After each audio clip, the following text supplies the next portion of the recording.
Okay, so I promised to make this yesterday. Just I'm going to show a quick video of how I get all of my Fett stuff into my case. So first things first, it's a Pelican case. This is a 1660. With Pelicans, you can get them with foam or without foam. This one I bought used, so a lot of the foam had been used up. But fortunately, I don't need most of the foam. So when you open it up, a lot of times this top bit will fall out, but it sits up in there just fine. So you can see it's like mostly empty cavity, but there was enough of the foam. It's kind of this like peel away stuff. You can shape it however you want. I just left a border around the sides just to keep things from banging around on the sides. And I have a piece of non-tearaway foam here I keep in the middle. That's just for the jet package you'll see in a minute. So let me show you how I basically go through this. So first of all the stuff, let's move this for a second, is set out over here. I have seen, there's some people that kind of just toss everything into their case.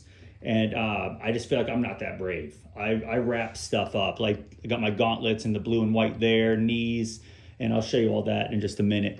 But let's see. So the basic procedure I use is the following. Everything's got its place. I always start off with the harness. So it's got all these metal bits and I don't want that scratching up against all my stuff.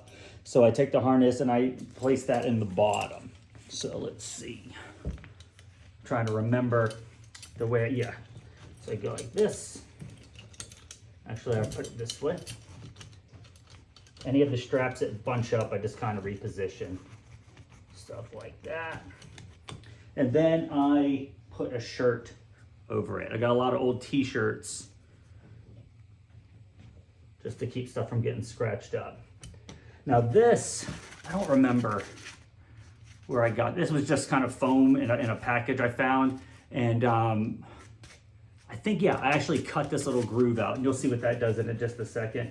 So the next thing I always do is go for the jetpack. So jetpack itself, I've got an old Fett Pride one. So depending on your maker, mine, this kind of stays put on there. The thrusters I remove, wrap them up, and I put them back in here. A lot of times I'll take any, like my hardware, like for the studs and stuff. I used to throw those in here too. Now I just keep them on the top, as I'll show you at the end. But essentially what I do is I place the back end here and drop it in place there. So essentially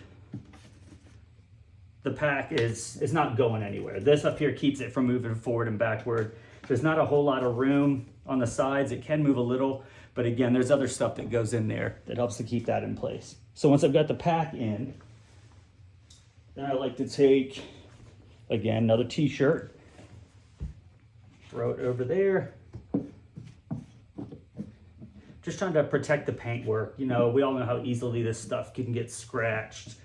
So goes there. Now you have to forgive me, I'm kind of going on memory here. Typically next I'll take the rocket and I'll wrap that up as well. Nothing fancy, just something to keep it from getting all banged up. And the rocket just kind of fits right there in a groove. From there, I then take my girth belt here, just kind of fold that. I try and keep the metal straps away from up here. I try and tuck them down on the side just for me because there's more shirt down there to protect things. All right, so that goes there. Then what I typically do is I'll take my gauntlet. So this is my left gauntlet. Right now the rocket is not on there. It's down at Rick's place for the moment, but so take this here and I place it on, you can tell here there's the perfect groove cut out for it. Drop that right down in place there. Then I take my right gauntlet. Right now the hose is off of that, but the hose usually I just feed up through there. This one Goes in that spot. From there, what do I do next? The knees. So again, I got the knees wrapped up too. The way I do that, because I do like to keep that curvature, it gives me some options when I'm trying to tuck it in here. So I roll it up to where it's got wings pretty much, and then fold these in. And then I'll take it and just tuck it underneath. It kind of, the rocket holds it in place, but just kind of supports it there. Take the other one that goes over here on the other side. Everything stays put nice and snug. What do I do next? Oh, that's right, the kidney and cod. So I bring these over. You can go this way, this way. I typically tend to just take it top down like this. The point, I just keep towards the front. I just worry about little bits and pieces snapping off. So I just try and make sure everything has a place, but it's not being like strained. Nothing's like really pushing against it. These two pieces are pretty flexible on the sides, so it's not really a big issue. But we just kind of get those in place there. Then I take the back plate. Here we go. And I take the side where I've got the studs in there. I put that up on this end, just like that. So this is almost acting as a table for everything else. So once we get to this point, I'm then ready to take my flight suit. Now I fold my flight suit up like this. Now typically, how it's sitting right now, that's a little short. So what I'm thinking I'll do, let me see, I might,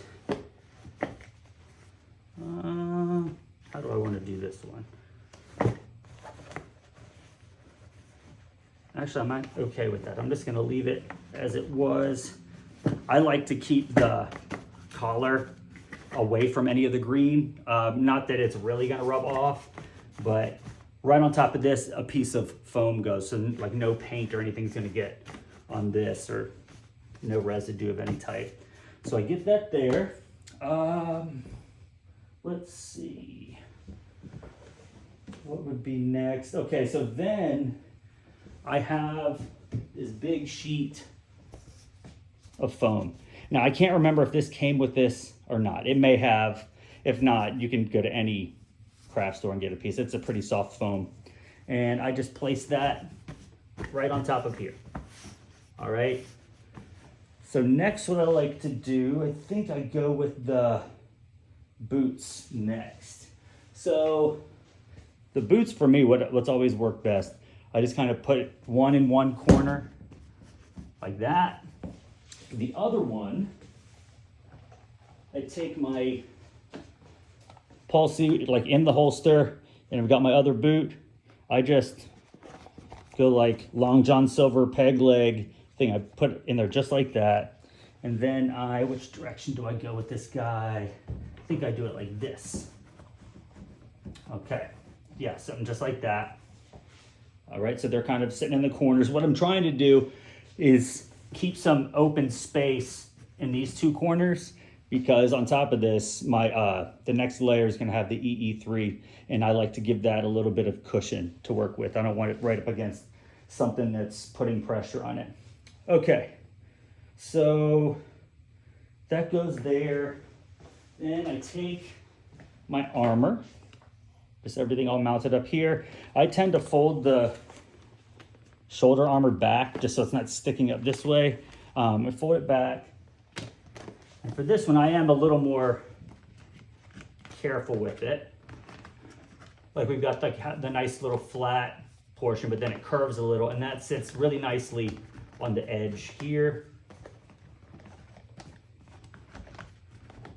Okay, I make sure that my armor is not like overlapping itself. I don't want any like kind of weird scratches from it getting pushed down there. And then, I'm sure this will make some of you roll your eyes, but it's my boy here. Got to cover up the armor, give it some Obamacare real quick. All right, So then the only other thing I put on this level is my belt, my pouch, my ammo belt.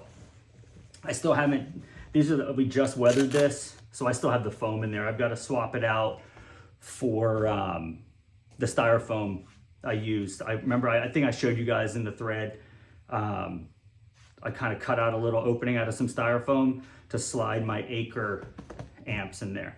Anyways, belt simply just goes like so. And again, I can push that down a little bit, again, to give my EE3 a little space. And I guess now that I'm thinking about it, might even be better to go like this. Is that gonna give a little bit more? Okay, all right. So then once I've got armor, boots, belt, I'm gonna put my last layer on. I've got another one of these foam sheets. It's a different one, but it's a little smaller, but still does the job. I'll lay that on top here. And because this foam's a little more coarse, and my EE3 is rubber, it tends to, like things can leave impressions on it. So I take my cape, let's see here, throw the cape down like this, throw my gloves up there. These are the newer gloves. These are my old Sweaty and Gross cloth ears gloves. You can see how much they've improved since I bought these in like 2017, maybe 2016, probably 2017 or so. These are newer set. Anyways, they changed the materials, actually, the accurate stuff, versus what they used to use on their old vests, if you guys remember their old vests. Okay, my balaclava that I prefer to use is an Old Man of War one, which I've doubled up a strap on. You see how nasty that is? It's gross, but doesn't stink, so that's okay. All right, I just throw that in there. And then just fold that up like so. Make sure it doesn't peek out. Throw my studs in there. And the last thing is taking my EE3, sit in one corner there. Again, I've got a little bit of leeway in the corners, so I can move this up. It does help that this is rubber, not that it is bending, but it can bend if it needs to. If you've got a metal one or a resin one, this is gonna work fine as well. But essentially, we're done. That's everything there. This foam here, kind of it's like, egg carton looking stuff, gives a lot, but it holds everything in place. I bring this down, make sure nothing's sticking out of the sides. Let's see here, that side comes down there.